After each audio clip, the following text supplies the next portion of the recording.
오늘 주 예수께 받은 사명, 나의 달려갈 길, 이런 제목을 가지고 우리 하나님의 말씀을 우리 통하여서 은혜 받도록 하겠습니다. 오늘 우리 주님께서 두 목사님을 우리 두 분을 이렇게 하나님의 종으로 세우셨습니다. 하나님의 종으로, 목사로 세우신 이것은 사람의 뜻으로 난 것이 아닙니다. 내가 원해서 된 것도 아닌 것입니다. 하나님께서 창세전서부터 우리 두 분 목사님을 아시고 때가 되어서 세우신 줄 믿습니다. 오늘 하나님께서 나에게 주신 이 사명, 내가 달려가야 할 길이 무엇인가 확실히 깨닫고 이 사명의 길을 돌이키지 아니하고 끝까지 달려갈 수 있기를 바랍니다. 많은 사람들이 주님께 받은 이 사명을 끝까지 완주하지 못하고 도중에 다른 길로 간다든가 아니면은 세상으로 나가는 힘들어서 또는 어려워서 이 모양 저 모양의 이유를 통하여서 하나님께서 맡겨주신 이 사명을 버리고 돌아서는 그런 경우가 많습니다. 어느 목사님은 너무 목회가 힘들어가지고 교회가 계속해서 분란이 일어나고 어려우니까는 목회의 길을 접고 그냥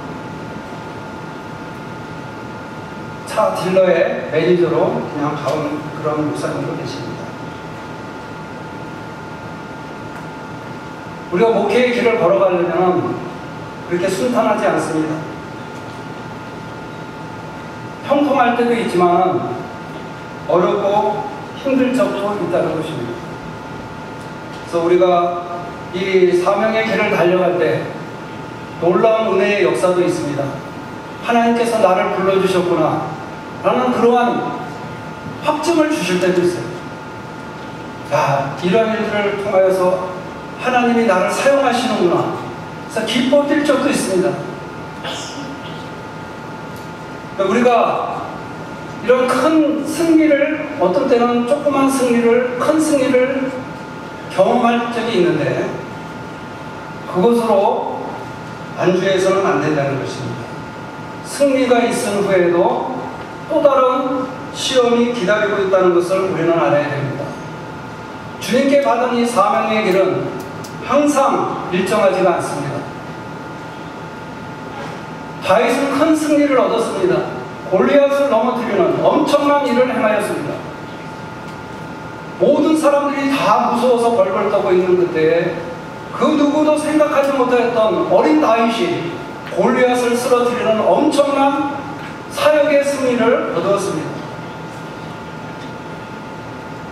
다윗은 만만이요 사울은 천천히라. 사울 왕보다도 다윗의 승리를 모든 사람들이 드높였습니다. 근데 그 승리 뒤에 더 큰 환란이 기다리고 있었다는 것을 우리는 성경을 통해서 알고 있습니다. 승리 뒤에 사울은 계속해서 다윗을 죽이려고 했습니다. 오늘 우리 사역에 승리가 있다고 해서 그냥 다 승리로 끝난 것이 아닙니다. 우리는 죽을 때까지 우리에게 맡겨진 사명을 향해서 달려가야 됩니다. 죽을 때까지 승리했다고 안주해서도 안 되고 계속해서 다가올 사탄과 세상과 우리의 육신의 정욕과 싸워야 한다는 것입니다. 피 흘리기까지 싸우라고 성경은 말씀하고 있습니다. 누구든지 지는 자는 이기는 자의 종이 된다고 성경은 말씀하고 있습니다. 우리 목사나 모든 성도들이 우리를 도전해오는 이 세상과 사탄의 세력과 싸움에서 돌아서면 그것으로 진 것입니다. 침묵하면, 복음을 전하는 것을 침묵하면 그것으로 지는 것입니다. 타협하면 잘 될 수 있지만 타협하는 순간 그 싸움은 이미 진 것입니다. 오늘 우리는 하나님께서 맡겨주신 이 사명을 끝까지 붙잡고 가야 됩니다. 힘들어도 어렵더라도 세상의 방법으로 적당히 타협하고 죄악과 타협하여서 하면은 더 쉽게 갈 수도 있습니다. 그러나 주님이 원하지 않는다면 그것을 끊어버려야 됩니다. 그것이 가까운 친구일 수도 있습니다. 거절할 수 없는 그런 사이의 관계 속에서 거절할 수 없는 일이 있을 수도 있어요. 그러나 주님이 원치 않는다면 끊어버려야 됩니다. 베드로는 우리 주님께서 십자가 지시러 간다고 하셨을 때 주님, 왜 주님이 십자가를 지십니까? 안 됩니다. 이런 일은 절대로 있을 수 없습니다. 주님은 단호히 끊어버렸습니다. 사탄아 물러가라. 너는 나를 넘어지게 하는 자다. 얼마나 가까운 사이입니까? 그러나 하나님께서 맡겨주신 사명의 길을 가야 하기 때문에 주님께서는 그 가까운 사이에서도 모지다고 얘기할 수 있죠. 그러나 주님은 그 사명의 자기의 갈 길을 위해서 베드로를 여차없이 책망하였습니다.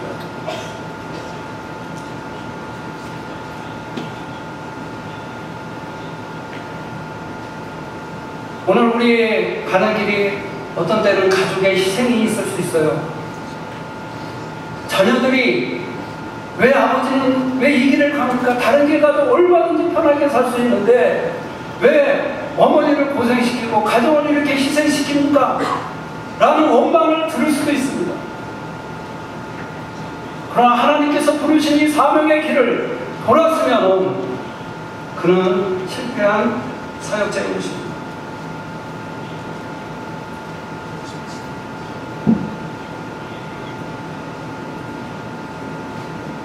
또한 우리가 이러한 환난 가운데 있을 때 낙심하지 말아야 됩니다.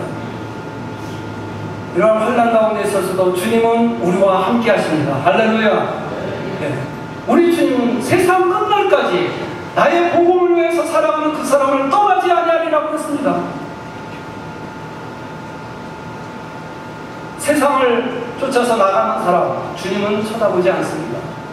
그러나 힘들어도 어려워도 무릎 꿇고 주님의 복음을 위해서 살겠습니다. 몸부림치는 그 사람을 우리 주님께서는 결코 버리시지 아니하십니다. 끝까지 충성할 수 있기를 바랍니다. 충성하는 일이 사는 것입니다. 죽도록 충성하는 것, 그것이 하나님의 축복과 능력을 가져다주는 것입니다. 타협하지 않고 끝까지 달려갈 길 다 달려가는 그 길이 우리의 승리인 것입니다.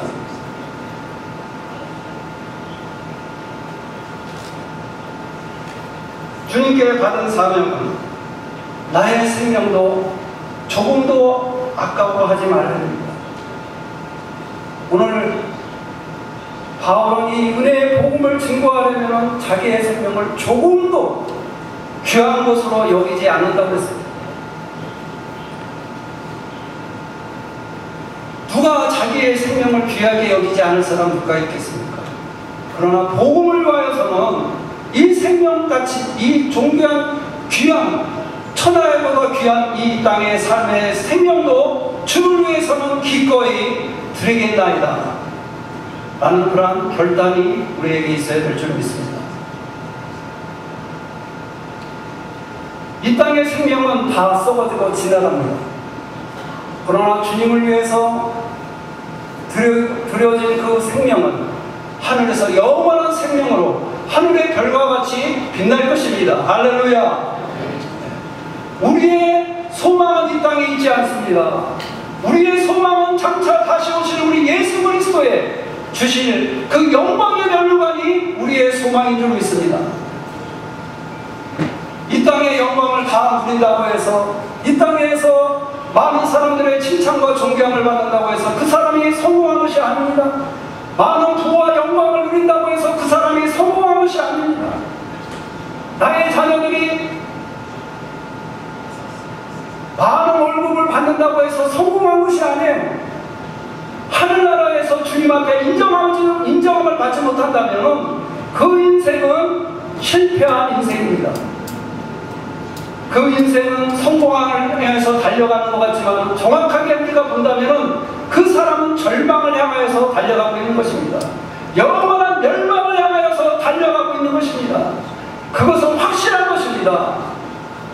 주님이 없이 주님의 영광의 복음을 아닌 세상의 것을 쫓아가는 그 사람은 영원한 절망만이 기다리고 있을 것입니다. 시간이 가면 깨달아질 것입니다. 시간이 가면 더 확실하게 내가 성공했다고 하는 그 성공이 얼마나 허무한지, 그리고 그 마지막에 얼마나 비참할 것인지 그 사람에게 깨닫게 되어질 것입니다. 오늘 우리가 달려갈 길은 세상에 썩어질 것이 아니라 주 예수 그리스도께서 다시 오실 그 영광의 나라를 향하여서 우리가 달려가는 것입니다. 주님은 반드시 다시 오십니다. 다시 오셔서 우리의 행한 대로 갚아주신다는 것입니다. 바울은 그랬기 때문에 자기의 생명 들여도 조금도 아깝지 않은 것은 우리 주님이 다시 오셔서 영원한 생명으로 갚아주실 것을 알았기 때문에 자기의 생명도 조금도 귀한 것으로 여기지 않았다는 것입니다. 오늘 믿음은 바라는 것들의 실상이라고 했습니다. 정말 우리가 믿음이 있습니까? 정말 나에게 주신 그 사명이 귀중하고 놀라운 것인지 알고 있습니까? 이 은혜의 복음을 알고 있습니까? 알고 있다면 우리는 뒤돌아서지 않을 것입니다.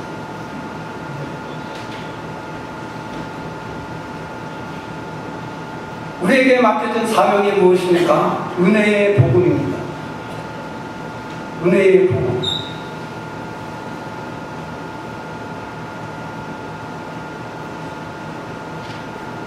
이 복음은 하나님께서 자기의 독생자를 이 땅에 아끼지 아니하시고 내어주셨습니다. 주님이 피 묻은 십자가로 우리의 모든 죄를 계속해 주셨습니다. 이거보다 더 큰 사랑이 어디 있겠습니까? 하나님이 나를 찾아오셨습니다. 나를 위하여 물과 피를 다 쏟아주셨습니다. 이거보다 더 큰 사랑의 확증이 어디 있겠습니까? 내 아들을 내어주었는데 이 은혜의 복음을 통하여서 주님의 복음을 믿기만 하면은, 주님의 그 공로를 믿기만 하면 그 어떠한 죄악도 어떠한 실수도 다 용납해 주시고 하나님의 자녀되는 권세를 주시겠다고 하신 것입니다. 이 엄청난 복음, 이 복음 앞에 우리는 날마다 감격해야 될 줄 믿습니다. 주님의 사랑이 날마다 내 마음속에서 샘솟듯이 넘쳐야 될 줄 믿습니다. 첫사랑을 지키라고 했습니다. 두분 목사님, 우리 하나님께서 세워주셨을 때 주님을 만난 그 첫사랑이 있을 줄 압니다. 주님 앞에 헌신하고 감격하여서 주님의 사랑 앞에 눈물을 흘리면서 내가 이 길을 가겠노라고 결단할 때가 있었을 것입니다.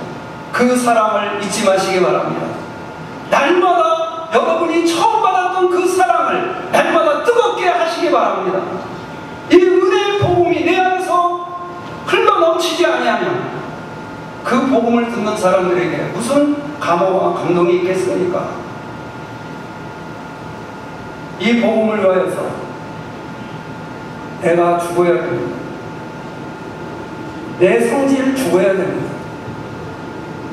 내가 내 성질 때문에 복음이 가로막히고 다른 사람들의 오해를 산다면 기꺼이 내가 죽을 수 있어야 됩니다.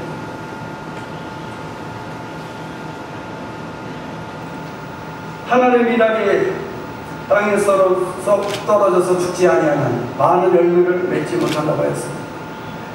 우리가 열매를 맺지 못하는 것은 우리 주님께서 찍어서 버린다고 했습니다. 오늘 사역의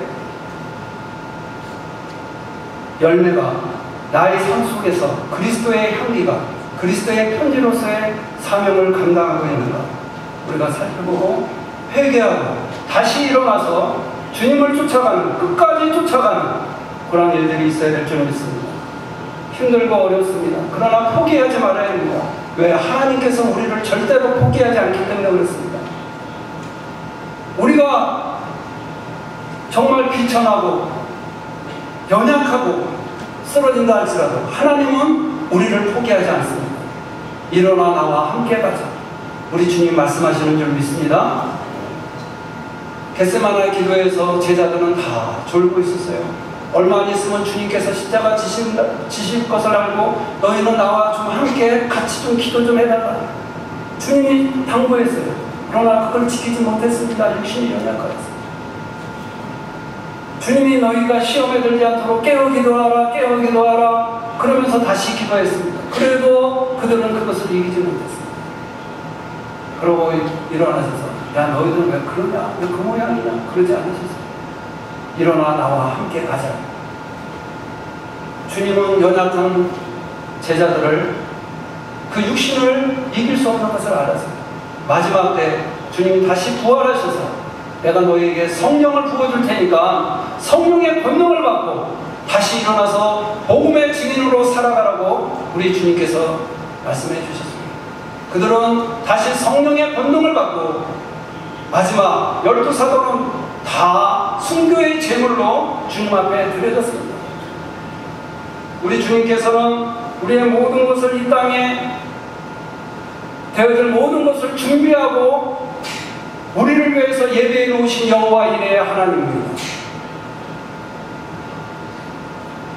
이 땅에 사는 동안에 우리 하나님께서 너희 머리카락 하나도 해치지 못하리라고 약속해 주셨습니다. 이 복음을 위해서 달려갈 때 우리 하나님께서는 우리의 모든 것을 완벽하게 지켜주십니다. 세상의 모든 사람들은 천인이 내 우편에서 만인이 내 좌편에서 넘어지고 쓰러질 때 다 두려움과 공포에 떱니다. 그러나 하나님께 붙잡힌 그 사람은 두렵지 않습니다. 하늘과 땅의 권세를 가지신 주님이 나와 함께 하시오니 누가 나를 대적하리요? 주님이 나와 함께 하심을 보기 때문에 그렇습니다. 이러한 복은 끝까지 주님과 함께 달려갔던 사람만이 가질 수 있는 담대함인 줄 믿습니다. 오늘 우리 주님께서 여러분들을 불러주셨습니다. 복음을 위하여서 여러분을 불러주셨습니다. 우리 주님께서 주신 이 복음을 위하여서 끝까지 주님 앞에 서는 그날까지 주님을 사랑하면서 달려갈 길 다 달려가는 우리 성도님들과 우리 종목회장님 될 수 있기를 바랍니다. 기도하겠습니다. 하나님 아버지 감사합니다. 우리 조 목사님과 또 우리 모든 성도님들이 함께 조 목사님의 임직을 축하하면서 함께 머리를 숙였습니다. 주의 성령님께서 그의 가족과 교회와 그들의 앞날의 사역 위에 우리 하나님께서 축복하여 주셔서 내가 세상 끝날까지 너와 함께하리라고 하신 주님의 언약의 말씀을 붙들고 어떠한 환난과 시험과 역경과 유혹과 핍박이 온달지라도 뒤돌아서지 아니하고 주님 앞에 서는 그날까지 변함없이 충성하며 달려갈 수 있도록 도와주시옵소서. 역사하여 주실 줄 믿사오고 예수님의 이름으로 기도하옵나이다.